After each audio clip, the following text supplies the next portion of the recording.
Shalom, shalom, friends, and it's nice to be with you again on what looks like a fairly overcast day today. Incidentally, this marks more than 1 year that we've been coming to you every Tuesday afternoon and spending a few minutes together in various topics of Judaism, various topics of Jewish spirituality. Now in a year, for one year. So I wanted to take a moment and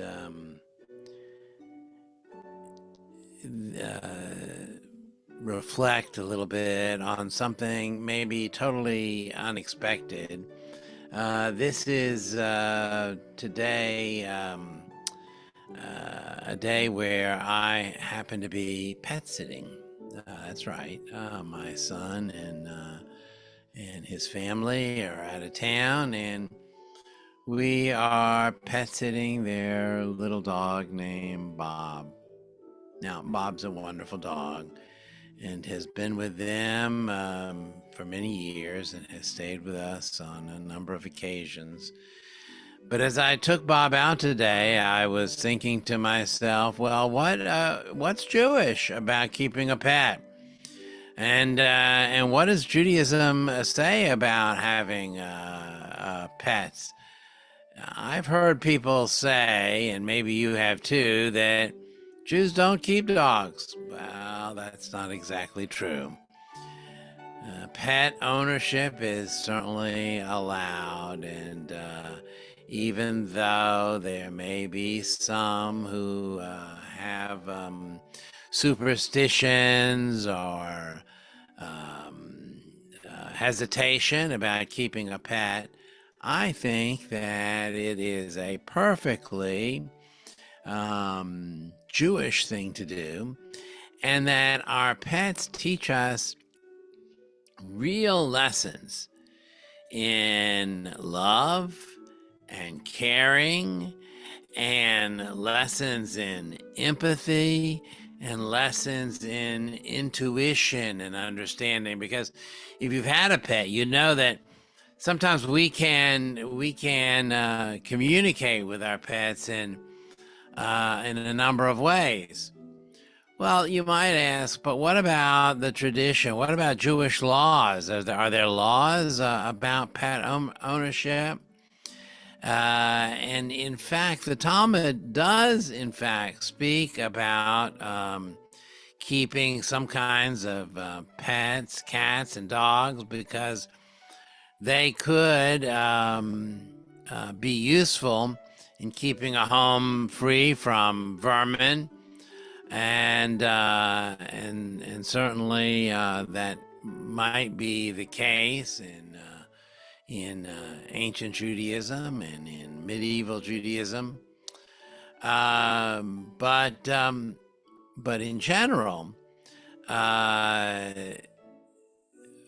pets, especially in the modern era, were understood that pets were something that would comfort us, something that brings pleasure.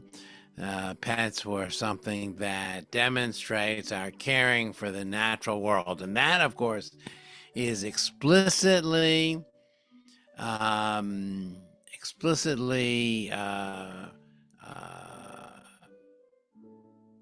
encouraged in the world that we live in. That is, that we should care for animals and care for our animals. So what you might ask me, well, what does Judaism say about spaying or neutering a pet? I mean, can Jews spay or neuter a pet? And in fact, rabbinic authorities have talked about where is it permitted, and they have permitted the spaying of female animals, because with the understanding that overpopulation actually would bring suffering to the animal population. And so that spaying and neutering is a way of being able to reduce animal suffering. Well, what about Shabbat and owning a pet? What does Shabbat bring us any issues with regards to pets? In fact, the Torah in the book of Exodus in chapter 20 stipulates that we must let our animals rest on Shabbat and holidays. And so if we do have pets, we must let them rest. Not many of us require our pets to turn on lights or cook. But if we did have animals that turned on lights or cook, they would not be allowed to do that on Shabbat. If you're lucky enough to have a pet that goes out and brings you the newspaper, according to strict halakha, that is not prohibited, since a dog is not allowed to carry, just like human beings are not allowed to carry on Shabbat. Nevertheless, using a leash under certain limitations is allowed, even on Shabbat, and keeping your animal from escaping is allowed, even on Shabbat. And another question that comes up sometimes is do you have to feed your dog kosher food? And the answer is that your dog does not, or cat does not have to eat kosher food, except there is a prohibition about mixing of milk and meat. So I wouldn't give your animal a glass of milk with a meat meal. But I think there are plenty of alternatives to that. We are encouraged in Judaism to treat our animals with respect and with love. And yet, as far as Jewish rituals go, there are not many Jewish rituals regarding our animals. For example, there's not a funeral service regarding our animals. Some have asked me over the years, can I say Kaddish for my dog or cat? And I have answered for those who've asked that yes, you can say Kaddish for a dog or cat. Kaddish is a prayer that we say. It's a prayer about faith. We say it in memory or in honor, to honor those who we love, and we love our pets. So I've said, of course, you may say Kaddish for a pet, and that is, I think.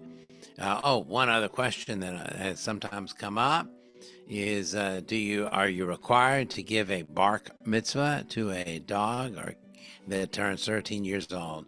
And no, you are not required to give a bark mitzvah to a dog. But some people, with a tongue in cheek, certainly do try and incorporate, I think in a humorous way, a way of celebrating the lives of their pets. Our pets are a blessing, and let's remember that our tradition is about blessings. And now, as we come to the end of our 7 minutes together today, we always end with the Mourner's Kaddish, and I invite you to say Mourner's Kaddish with me as we take a moment for our prayer. Yitgadal ve'yitgadash Shemei Rabbah. Bi'alma divra kirutei v'yamlich malchutei. B'chayechon v'yomechon v'chayei dechol Beit Yisrael. Ba'agala uvizman kariv v'imru. Amen. Yehi Shmei Rabam Varach Le'olam Le'amei Amaya. Yitbarach v'yishtabach v'yitboar v'yitramam v'yitnaseh. V'yidadar v'yidaleh v'yidalal Shemei D'Kudisha B'riachu. Li'ela min kol berchata v'shivata. Tushbechata v'nechamata damiran be'alma v'imru amen. Yehi Shlomo Rabba min Shemaya. V'chayim alenu v'al kol Yisrael v'imru amen. Oseh shalom b'mramav. Hu ya'aseh shalom. Aleinu v'al kol Yisrael v'imru. Amen. Wishing you a week ahead of peace.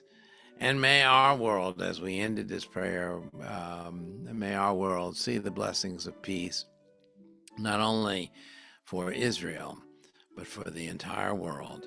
And let us say, Amen. Thank you, friends, for being with me. Have a wonderful evening. Incidentally, if you want to catch my class tonight, we'll be broadcasting. It'll be here on the Zoom, our regular Zoom channel at 7 o'clock, or on live stream, and also recorded for playback in the future. That is our class at 7 p.m. Have a good week, friends. Thank you. Thank you.